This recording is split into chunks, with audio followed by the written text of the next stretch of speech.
In this video, I wanted to give you a complete step-by-step guide on how I would go about getting wealthy, starting with zero money to start. Because I recently read a news article that said, quote, nearly half of Americans have less than $500 in their savings accounts, and about 29% of the respondents had between $501 and $5,000. This is leading to nearly 1 in 4 US adults saying that they have no emergency savings at all. So in order to change that narrative, I think if we focus on the fundamentals of building wealth, that anybody can become wealthy starting from scratch. And so let's actually start with step 1. So you're actually gonna have to go out there and figure out ways to make money. Now, when it comes to making money, what you're trying to actually do is just transfer value from yourself to one other person or multiple people. For example, if you mow lawns, you're translating your value of mowing lawns into a service, and someone is paying you for that service so that they don't have to do it themselves. Or if you're an expert tennis player and you're teaching someone to play tennis, that's another type of transfer of value that people are willing to pay for. The good news is that becoming wealthy on a low salary is actually quite possible, and I'll show you guys how to do that later on in this video. But for now, the most important thing that we need to realize is that we need to earn some income. Now, there are some jobs that lend itself better to that than others. Jobs that I love in particular are ones where your inputs do not match your outputs. The easiest jobs that have this criteria, for example, are usually sales jobs. So these are jobs where you make a percentage of the deal that you actually close. Real estate jobs, private equity jobs, or even owning a small piece of a business that cash flows are all these types of jobs. For example, if you're a realtor and you get a net 3% commission on any sale that you do, then if you sell a $100,000 house, that's $3,000 in commissions. But all of a sudden, if you sell a home worth $1 million,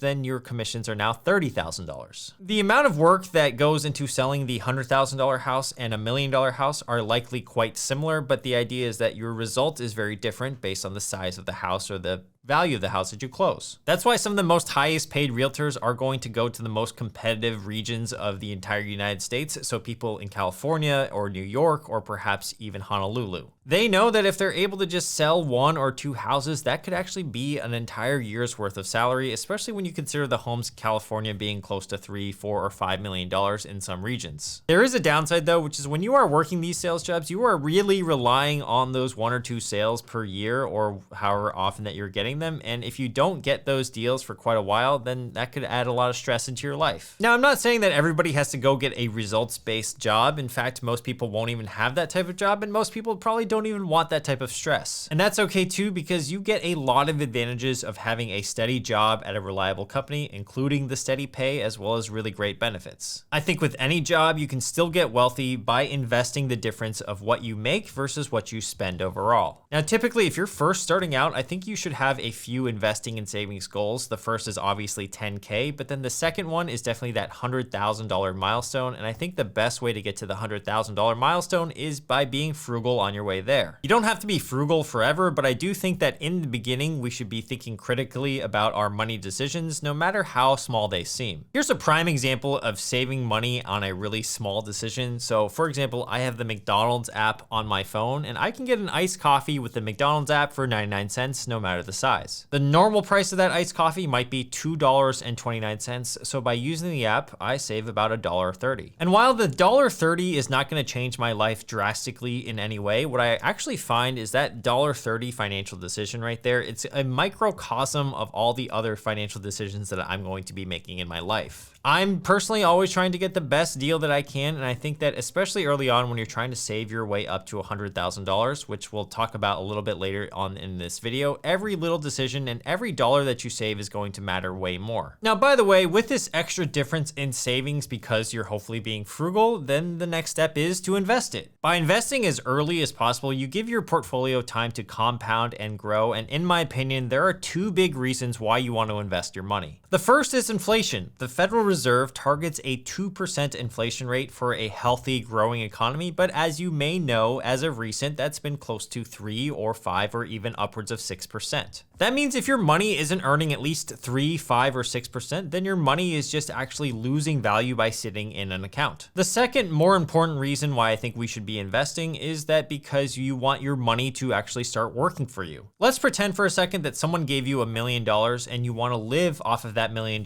for the rest of your life. If you put it all in a Chase savings account or one of these big bank savings accounts that pays you 0.01%, that's only $100 per year. Your $1 million in this case is not working very very hard for you. Now, imagine you had $1 million earning you 10% per year. That's an extra $100,000 per year on your initial $1 million.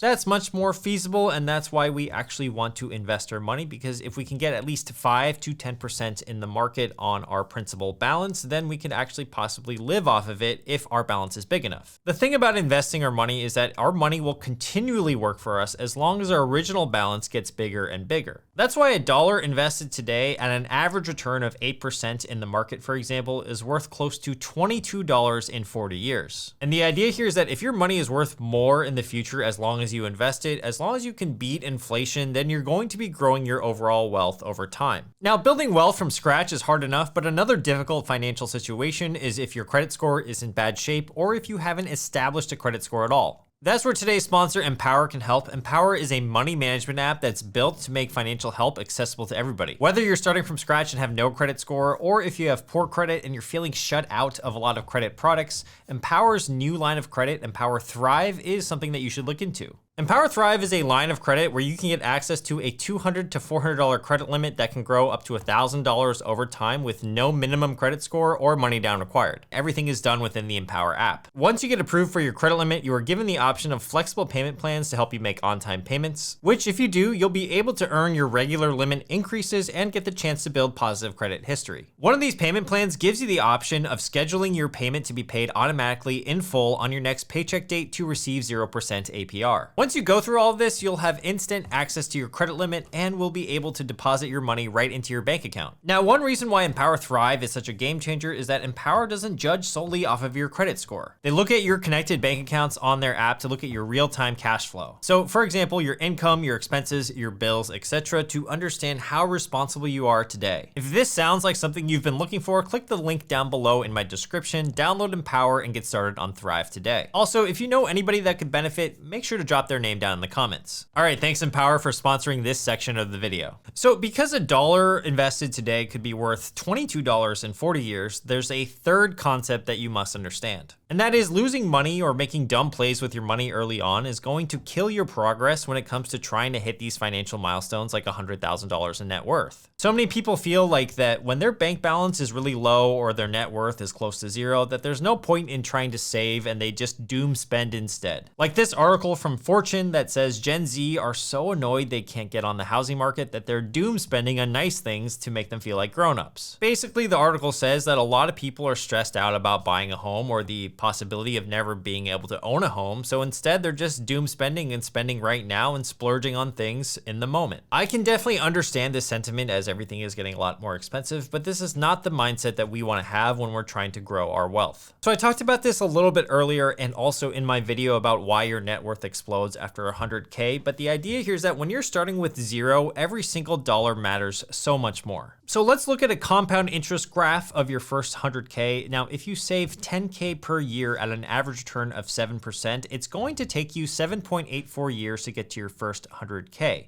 But as you can see towards the end of this graph, from 900K to $1 million, it only takes you 1.35 years. That means the first 100K in this case would have been the equivalent of 25.5% of the total amount of time that it took to get to $1 million, and the remaining 900K would take 74.5% of the time. That means your wealth accumulation is going to be disproportionately a lot slower in the beginning. So that means if your net worth is currently under $100,000, every dollar that you squander away, spend frivolously, or buy lottery tickets, or maybe sports gamble with, that's actually going to hurt your overall chances at building wealth as quickly as possible. Step 4 is to find ways to get multiple sources of income. According to Tom Corley, the author of Rich Habits, over 65% of millionaires usually had 3 or more income streams, 45% of them had 4 or more, and then 29% had 5 or more. So if we're able to create multiple income streams coming in, we're gonna have a diversified mix of how we make money. According to studies, here are the most common sources of income, starting with number 1, earned income. Earned income is usually just your primary job, so you either work for somebody else or you work for yourself, but it's the primary way that you generally generate income so that you have some money left over in order to kind of invest it and do other flexible things with it. And one of those flexible things could be other income sources, and so therefore we need one reliable income source in order to get this whole flywheel started. Another form of income is investment income, so this is going to be the money that we earn possibly from dividends, from holding different types types of underlying assets like stocks or index funds. These, in my opinion, are one of the most passive forms of income because as long as you hold the underlying asset, such as a stock, then you're going to get paid dividends just for holding that stock. Now, when it comes to this income source, pretty much anybody watching this video right now can get started with this income source right away by just opening a brokerage account and then investing that money in a dividend paying stock. I have a full video on my favorite dividend stocks that I will put down in the description below, but if you're curious, one of my favorite stocks of all time is JP Morgan because it pays a nice 2% dividend, as well as you can get some capital appreciation on the gain of the stock itself. Now, a 2% dividend is not that high of a dividend yield. You're gonna need a lot of the stock in order to get a nice healthy dividend income from it, but the idea is that it's at least passive. The more interesting thing with dividend stocks is that you have that potential for that capital appreciation as I was talking about earlier, and so therefore if you make a big gain on the stock value itself, that's called a capital gain, and that's another source of income. Capital gains are also known when you buy and sell a house and you make some money on the appreciation of your house. That's also a capital gain. So I would actually call a capital gain an unofficial type of income because you're really not actively trying to rely on a capital gain. It's just a very nice thing to have, especially if the asset that you own goes up in value. Number 3 is rental income. So if you own any type of rental property, perhaps you own a room in your house that you can rent out, or perhaps a car, then you can get rental income. Oftentimes millionaires will own rental properties because not only do they get that rental income, but they can also depreciate their real estate against their taxes, as well as the fact that they might get some capital appreciation for owning that rental property in the first place. The 4th source of income is interest income. So this is going to be the income that you get from holding your cash in, let's say, a high yield savings account. Right now, a lot of the accounts out there are paying between 4.5 and 5% interest on your money every single year. So that means on a $10,000 deposit, you're gaining at least $500 in interest income every single year. Compare that to a traditional bank like we talked about earlier that pays you 0.01% on your money, then you can actually just see that this is a no-brainer to save some money in your high yield savings account. And most of these savings accounts are FDIC insured these days, more than the standard $250,000. I personally like Wealthfront, Amex Savings, SoFi, and many more, and I will link some of my favorite high yield savings accounts down below in the description.